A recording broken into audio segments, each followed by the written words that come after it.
I am Ferdinand Marcos, and I am the President of the Republic of the Philippines. I stand today on behalf of 110 million Filipinos. Hi everyone, hello Universe, it's me again. Shout out sa inyo mga kababayan. Hello sa mga Marcos loyalists and supporters. Nako, mga best, just in talaga naman. Yan na nga ang sinasabi natin. Mag-ingat sa mga pinagsasabi. Tingnan nyo ito mga kababayan. Anong sinabi ng One News? Nako! Yan mga kababayan, 4 hours ago. Nako po, nako. Nadadagdagan yung kaso ni dating Pangulong Digong, guys. Si IDG Director Brigadier General Nicolas Torre has filed complaints of inciting to sedition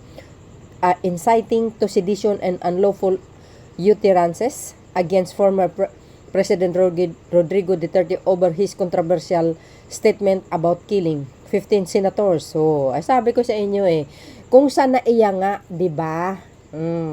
Magbiro ka lang na may bomba, arestuhin ka talaga Yan pa kaya? Alam mo, may pagkayabang talaga si Lulu Digong ninyo. Bakit? Porque ex-president siya, basta-basta na lang magsasalita ng ganon. Nako, mga kababayan, pag batas ang pinag-usapan, walang sinasanto po yan. During a campaign rally, Duterte said, patayin natin yung mga senador ngayon para mabakante. You see guys, hindi lahat ng bagay, biro guys, no? Hindi lahat ng bagay, ibig ko hindi, tama. Hindi lahat ng oras may biro, hindi lahat ng bagay may biro. Ilagay mo sa lugar naman, di ba? Sabi nga natin, dahil nga siguro, medyo tagilid ang manok niya, malakas ang alyansa kasi, kaya gano'n na lang. Ito, di ba? Ayan mga kababayan, yung sinabi ni General Torre. General Torre nagsampa ng kaso laban kay dating Pangulong Duterte sa birong pagpatay sa mga 15 na senador. Sabi ko siya, buti pa ito. Ayan puro patay-patay na lang. Tapos biglang sasabihin joke. Only. Hindi pwede yan. That's too much. Ayan, Brigadier General Nicolas Torre Duterte, Director ng PNP and CIDG. Agay. Tama nga naman siya guys. Kaya nga, just in. Sabi sa inyo So, paano yan mga best? Anong palagay nyo? Alam mo, bilib ako dito kay General Torre talaga. Siguro kung nagiging PNP chief ito, ay ewan ko na lang. Do you think guys, there's a possible siya ang magiging kapalit ni PN Chief Marbil? I really hope so, no? Sabi niya dito, uli, General Torre, sinabing naging magulo ang bansa sa nakaraang 6 na taon. Biro niyo yun? Hindi na pwede yung ganong statement na kinaumagahan ay joke na only na lang. Ang gulo na nga ng pinagdaanan ng bansa natin in the past 6 years, hanggang ngayon ba naman, dadalhin natin yung gulo na yan? Matapang yung sinabi. You see, guys, oo nga naman. Remember, mga kababayan, kung mayroong mang nanggugulo ngayon, walang iba yan, kundi si Digong. Tapos, nagsisigunda mano itong mga alipores niya, itong mga DDS na ito, plus yung mga vloggers. Ngayon, titingnan nyo, sino ang nanggugulo ngayon? Himbis na lang tulungan ng administrasyong na bago. Wala puro panggugulo. Ang gusto nila talaga,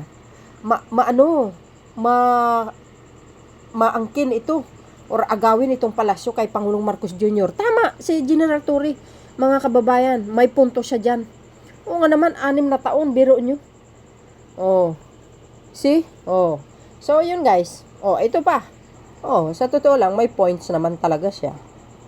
Alam nyo, dekada na magulo na ang Pilipinas sa totoo lang. Dahil dito din sa ibang politician. So, hindi lang yan, mga kababayan, ito pa. Diba? Yan ang sinabi niya. Tapos, sinundan niya pa. Bukod doon sa sinabi niya, patayin na lang yung 15 na senador. Sino po ang 15 doon? Kaya si Speaker, si Pangulong Marcos Jr. o si Madam Lisa Marcos, si First Lady, or kaya si Kiko Pangilinan o kaya Bam Aquino. Diba? Hindi naman kasi po maganda talaga Ulitin po natin. Ayan Ngayon marami kasi sila eh. Ano ang dapat ang gawin natin? Di patayin natin yung mga senador ngayon para mabakante kung makapatay tayo ng mga 15 na senador. Pasok na tayo lahat. Di ba? Pero kawawa naman, pero nakakainis kasi yung hindi naman lahat. Pero talking opportunities, the only way to do it is pasubugin na lang natin yung ano. Sige. 'Di ba, mga kababayan?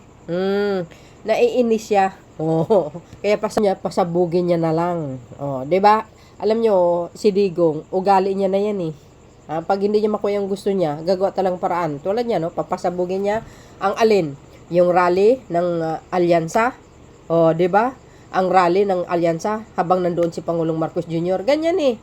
'Di ba? Kasi sabi ko nga, sanay si Digong pumatay ng tao. Totoo, 'di ba? Si Sara din lang naman, 'di ba? Si Pulong ganun din.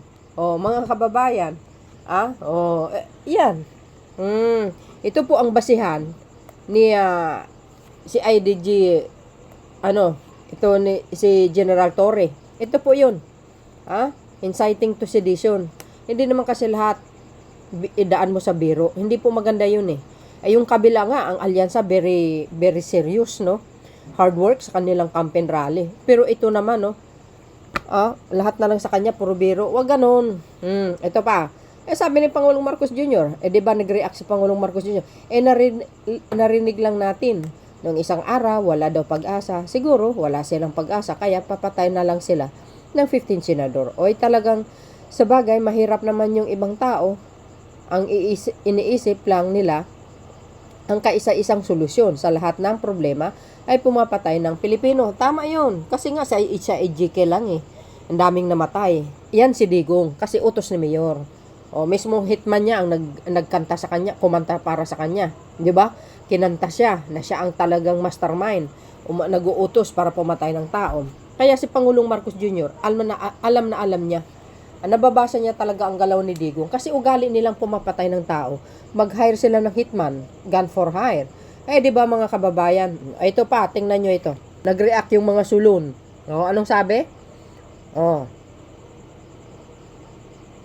Pinasaringan ng dalawang leader ng Kamara o de representante si dating Pangulong Rodrigo Duterte kaugnay ng kanyang sinabi na pumapatay ng 15 senador para makapasok ang kanilang mga kandidato sa Senado.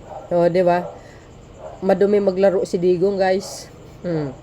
Mag-amang Duterte mahilig sa pananakot. Agay. Ayan. Mahaba ito kaya short lang natin. Ito pa. Nag-react yung mga guys, yung mga congressman. Sabi ni Congressman Zamora, this is beyond reckless. A former president joking about murder is unacceptable. Words like this from a leader have real consequences. The violence we saw during the Duterte administration is not something to joke about. Tama yun. It has real consequences and our country continues to deal with the aftermath. You see guys, kung hindi pa si PBBM ang umupo, hindi na bunyag yan. Yung EJK na yan. Although nagsampa ng kaso yung makabayan yata sa ICC, pero hanggang doon yun. Hindi talaga mabubuksan yan. Pag talagang walang nagpupursige. Pero dahil sa Marcos administration, yun guys, allowed na talagang bubuksan. Kasi para mabagyan ng hostisya yung mga inusinting tao. Ito pa sabi ni Congressman Adjong, in a democracy words have power, especially when they come from someone who has held the highest official in the land. Tama yun. Kung ang pagsabi ng bomb joke ay wala sa batas, ay may kakaakibat na kaparusahan. Lalo na dapat yung banta na magpapatay ka ng 15 senador. Tama po siya. Hindi naman kasi pwede yun eh. Si Pangulong Marcos Jr. nga nag-react eh. 'Di ba? At maganda yung ginawa niya sa Alyansa Rally na lagi niyang binabanggit. Malaking impact yun sa mamayang Pilipino na malaki po ang chance na manalo ang Alyansa dahil siyempre nakakatatak sa kanilang puso't isipan yung laging panawagan ni Pangulong Marcos Jr. sa Alyansa Rally na wag bumalik sa nakaraan, wag iboto yung itong mga pro-China, no? 'Di ba? Parang ganoon ang dating.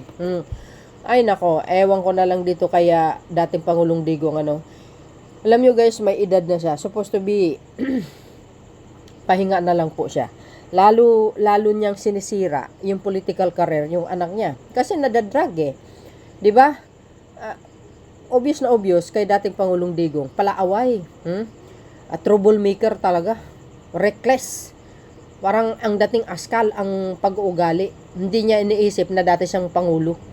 'Di ba? Yung parang walang karespeto-respeto talaga yung ganong klaseng pag-uugali. Ito pa. Oh, 'di ba? Sabi ni Congressman Asidre, mag-ama nga talaga. Sabi dito ni Sara Duterte noong November 23, no, 2024.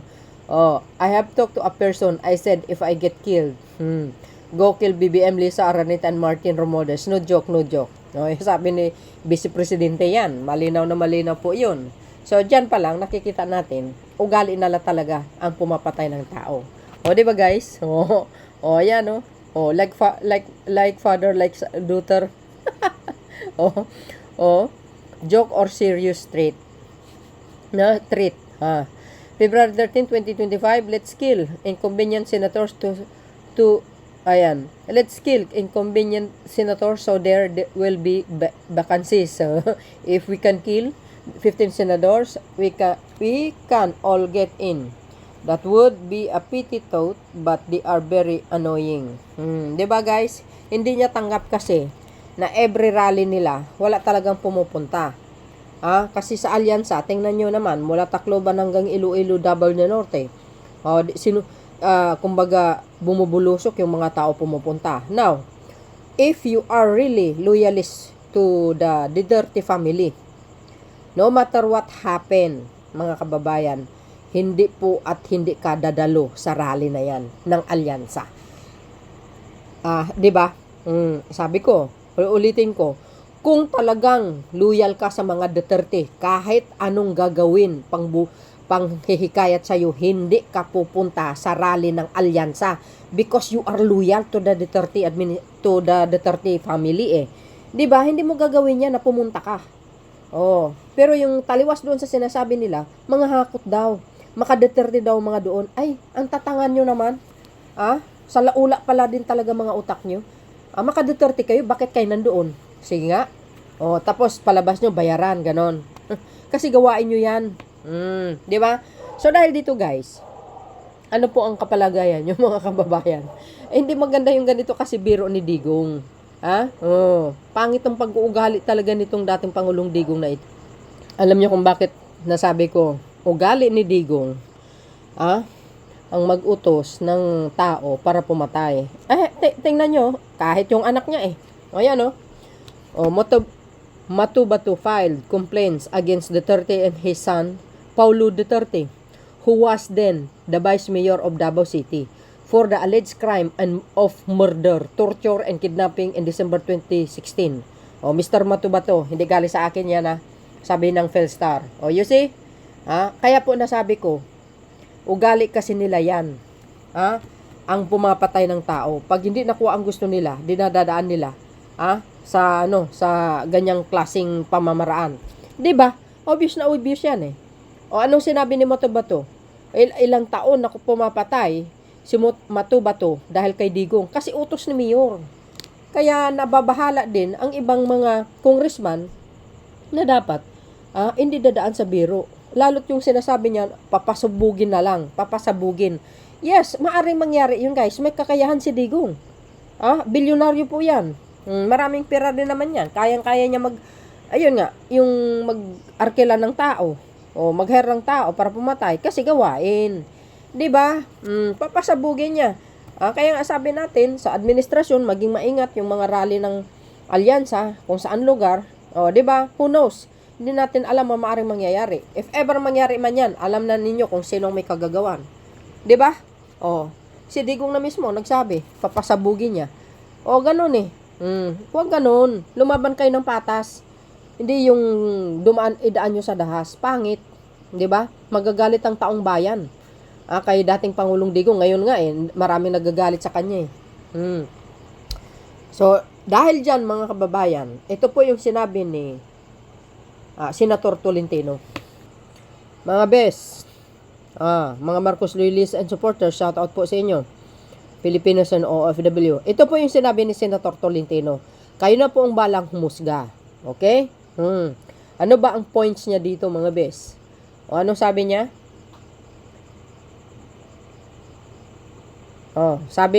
Sabi po ng Global Daily Mirror. O baka nagbibiro o joke lang, sabi ni Senator Tolentino. Senator Francis Tolentino on Monday, February 17, 2025 thinks former President Rodrigo Roa Duterte may just be joking after the latter joke that he would kill 15 senators during his speech at Partido Demokratiko Pilipino Lakas Bayan's PDP Laban recent proclamation rally at the Club Filipino in San Juan City. O, di ba? Tolentino, who is seeking re-election under the 12 senatorial slate of President Bongbong Marcos Alyansa para sa Bagong Pilipinas for the May 2025 election, also says he does not feel alluded to considering that Duterte is a known joker. Ronald, ayan. Putos, ayan, PRD supporters, ayan, Senate of the Philippines. So, ayan guys, anong kapalagayan nyo kay Senator Tolentino? Well, sabi niya nga, baka nagjo-joke lang si dating Pangulong Digong. Hindi po lahat ng araw, sabi nga natin, ay may pagbibiro. Pero sa mga ganyan, mga kababayan, be a professional naman. Lumaban ka ng patas. Huwag mong lagyan ng mga ganyang klaseng joke-joke na ganyan. Kasi hindi talaga joke yan eh. Sabi ko nga, ang pagbibiro ng isang tao, maaring may katotohanan po yun. Ika nga, dinadaan lang sa biro. Yung isa naman, biro lang naman yan, pero walang katotohanan yung mga pinagsasabi. Kumbaga biro. Pero pag ikaw kasi minsan alam mo na tagilid ka na, kumbaga matatalo ka na, parang nandoon yung iisipin mo na gagawa ka ng paraan para talunin sila. 'Di ba? Tulad yung sinabi ni Digong, pasabugin na lang. Pasabugin ng alyansa. 'di ba? Ganun lang 'yun eh. Ayan ang sabi niyo, ulitin natin. Siguro tingnan din yung konteksto. Baka nagbibiro o joke lang. Hindi ako nababahala na ito'y isang seryosong pananalita. Pero siguro kung magkakaroon ng investigasyon, ay bahala na yung mga investigador doon. I don't feel alluded to palabiro kasi yung dating presidente, always naman ganun. Hanggang kailan ang biro na ganun, mga bes? Palagpasin na nga lang ba? Hindi po pwede yun. 'Di ba? Hindi pwede yun. Yung ganun klaseng biro, hindi maganda yun eh. Yung mga kaalyado ni Digong, tawa ng tawa eh. Alalahanin natin, si Senator Tolentino, kasama po sa alyansa yan. Kung papasabugin ni Digong yung alyansa, di kasama sa doon mamamatay. Ngayon, sasabihin niya, joke-joke lang. Ay, natatawa talaga ako. So, yun guys, ano po ang kapalagayan nyo dito? Imbestigahin yung mga sinasabi ni Digong kung talagang ito ay may katotohanan. 'Di ba? Sabi nga natin, huwag tayo nagbibiro sa mga ganyang klaseng mga sa mga ganyang klaseng mga seryosong gawain, 'di ba? Pangit 'yun eh. Sa alyansa, biro mo, very serious sila. Tapos ito si Digong, puro ganun-ganun na lang. 'Di ba, mga kababayan? Hindi po maganda 'yun eh. No? Lumaban ka ng patas, magsalita ka ng maayos. 'Di ba? Yung mga sinasabi ni Pangulong Marcos Jr., walang masama po doon. Yun po ay may katotohanan lamang. So dahil dito, mga kababayan, if ever na may mangyari sa Alyansa Rally, alam nyo na kung sino may kagagawan. 'Di ba? Hindi po tayo nagbibiro dito. Seryoso po tayo. Yung mga nagko-comment diyan na mga dilis, ang galing manira, ang galing magsalita. Nukno ka ng kasamaan ng pag-ugali, mga kababayan. Nakikita yung mga comment section natin diyan, nukno ka ng sama ng ugali. Feeling malinis yung sinusuportahan nila. Naku, napakadumi. So yun guys, ang aking pinaka-latest updates video. Ano po ang kapalagayan nyo kay Senator Tolentino? Kayo nung pang balang humusga, mga beswa, Well, do you think nagbibiro si Digong? For me, pag sa mga seryoso, bawal magbiro. Walang biro-biro ganun. Pangit yung ganun. Ha? Yung kabila nga, very seryoso. Tapos ikaw ganyan-ganyan. What if totoo yun? Ha? Who knows? Nga sabi natin, di ba? Hindi, nasa huli ang pagsisisi. So, ito pa, mga kababayan. O, di ba? Nasa alyansa po ito. Ikaw, kayo, mga best nanonood sa akin, ano po ang kapalagayan nyo dito? Ito po yung sinabi ni Senator Revilla. Kanina, yun yung sinabi ni Senator Tolentino. Ngayon, ito ang sinabi ni Senator Revilla. Basahin ko sa inyo, ha. Ayan, sabi ng politiko. O, yan, mabulaklak lang, nabibig. Yun. Bong Revilla downplays Rudy Duterte's kill senator's remark. O, mabulaklak lang daw talaga. Buga nga didigong. Well, guys, kayo na pong bahalang musga, ano? Sabi po dito, guys, February 17, 2025, ang sabi ni Revilla dito, no? Lalahan na natin, guys, nasa alyansa ito. Senator Ramon Revilla Jr. came to the defense of former President Rodrigo Duterte who got plaque for his latest speech suggesting the murder of senators. Sa tingin ko ay bulaklak lang na bibig ni Pepe RDD yun. Sabi ni Senator Revilla. Ang tingin niya, bulaklak lang yung bibig ni Digong. Agay. That's just how he expresses himself. He added, Revilla was reacting to Duterte's speech during the Partido Demokratiko Pilipino Lakas ng Bayan PDP Laban kick-off rally where the leader suggested killing 15 senators so that his 9 members slate can get into the 24-member chamber. Yun naman ang sabi ni Digong, di ba? Duterte also suggested using bomb to carry out the crime. Di ba, guys? Mahirap ito. Ngayon, marami kasi sila. Ano ang dapat gawin natin? Di patayin natin yung mga senador ngayon para mabakante kung makapatay tayo ng 15 sa senador, di pasok na tayo lahat. Duterte said in his last violent rhetoric during his Senate slates proclamation rally at Club Filipino in San Juan City on Thursday, February 13. Tama po yun. Sabi nga natin, hindi lahat ng bagay ay biro. Hanggang kailan ang pagbibiro na yan? O, di ba? Pag ganyan laging ginagawa niya, guys, lagi siyang exempted. Di ba? Hindi siya pwedeng kakasuhin. What if mangyari? Paano kaya 'yon, ano? Ano kaya ang sasabihin ni Senator Tolentino at Revilla? Pag nangyari 'yan, papasabugin niya yung rally ng alyansa. Ano ngayon? 'Di ba? Sa kakamatauhan. Ay nako, ewan ko na lang. O ito pa. Tuloy. O yan o. Pero kawawa naman, pero kakainis kasi hindi naman lahat. Talking opportunities, one way or to do it is so pasabugin na lang natin yan yung ano, 'di ba? O yung ano, alin? Ay yung alyansa rally. Revilla, who is running under President Ferdinand Marcos Jr. Para sa bagong Pilipinas slate, said he did not feel threatened by the 30 kills remark. Pero hindi naman tayo natatakot sa ganyan dahil may agimat tayo, sabi ni Revilla. Walang silbi yung agimat mo. Ang pinaka-importante dito is dapat ayan, tulad yung ginawa ni General Torre. 'Di ba, guys? Nagsampa ng kaso laban sa dito sa dating pangulo, inciting to sedition. You see? Ano kaya naman ang masasabi ni Pangulong Marcos Jr. dito sa dalawang senador na tumatakbo under sa alyansa? Well, yan ang opinion nila, yan ang nakikita nila kay Digong, nagbibiro lang. Pero ang tanong, hanggang saan ba ang pagbibiro na yan? What if mangyari?